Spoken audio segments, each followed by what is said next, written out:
یہ وہ آیات ہیں جو بھی آخری رکعت میں قاری صاحب نے تلاوت کی ہیں۔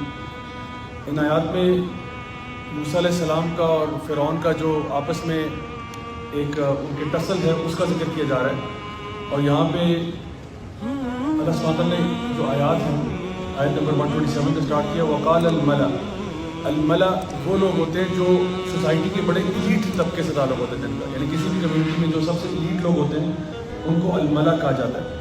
تو ان لوگوں نے کیا کہا، انہوں نے فرعون سے یہ کہا کہ اب کیا تم موسیٰ کو چھوڑ دو گے کہ موسیٰ اور اس کے لوگ جو ہے اب زمین میں کرپشن پھیلائیں گے۔ جب اس کا سارا پلاٹ ایکسپوز ہو گیا تو اب یہ جو اس کے فرعون کے ارد گرد جو اس کے سمجھے کہ جو سب سے ایلیٹ ترین لوگ تھے وہ اب اس کو مشورے دے رہے ہیں۔ اب فرعون نے آگے سے کیا جواب دیا، اس نے کہا قال سنقتل ابناءهم ونستحيي نساءهم وان فوقهم قاهرون۔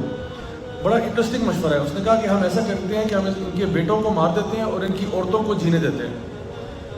وان فوقهم قاهرون، اور ہمارے and we have irresistible power over them، ہماری پاس جو طاقت ہے نا ان کے اوپر وہ بہت بڑی ہے، ہم ان کو بالکل حاوی کر دیں گے۔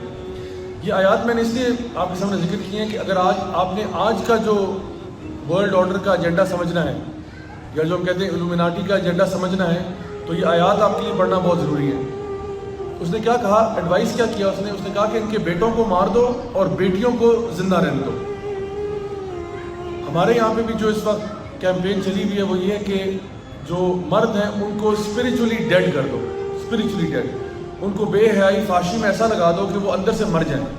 نبی کریم صلی اللہ علیہ وسلم کی حدیث سے آپ نے فرمایا کہ the heart that remembers Allah and the heart that doesn't remember Allah are like the living and the dead، یعنی وہ دل جو اللہ کا ذکر کرتا ہے وہ زندہ ہے، اور جو اللہ کا ذکر نہیں کرتا وہ مرا ہوا ہے، بالکل مر چکا ہے۔ صلاح الدین ایوبی رحمہ اللہ نے فرمایا تھا کہ اگر آپ نے کسی قوم سے جنگ جیتنی ہو بغیر جنگ لڑے تو ان کے نوجوانوں کے اندر فحاشی اور بدکاری پھیلا دو، یہ خود بخود مر جائیں گے سارے۔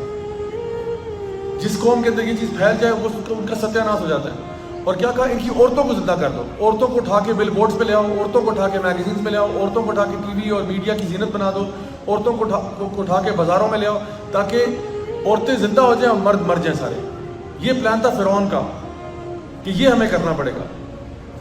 قال سنقتل ابناءهم ونستحيي نساءهم، اور اس نے آگے کیا کہا، وان فوقهم قاهرون، ہمارے پاس جو طاقت ہے نا وہ ان کے پاس نہیں ہے، ہمارے پاس بہت بڑی طاقت ہے۔ تو آج بھی جو ہمارے خلاف فورسز کام کر رہی ہیں وہ یہ کہتی ہیں کہ ہمارے پاس طاقت بہت زیادہ ہے، ہم سے ڈرو۔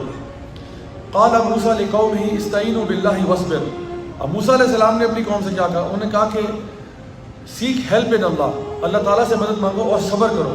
ان الارض للہ یورثها من یشاء من عبادہ والعاقبۃ للمتقین، آپ نے فرمایا کہ اللہ کی مدد لو اور صبر کرو، کیونکہ یہ زمین جو ہے نا یہ کسی کی نہیں ہے، یہ صرف اللہ کی زمین ہے، اور اللہ جس کو چاہے گا اس میں پاور عطا فرمائے گا۔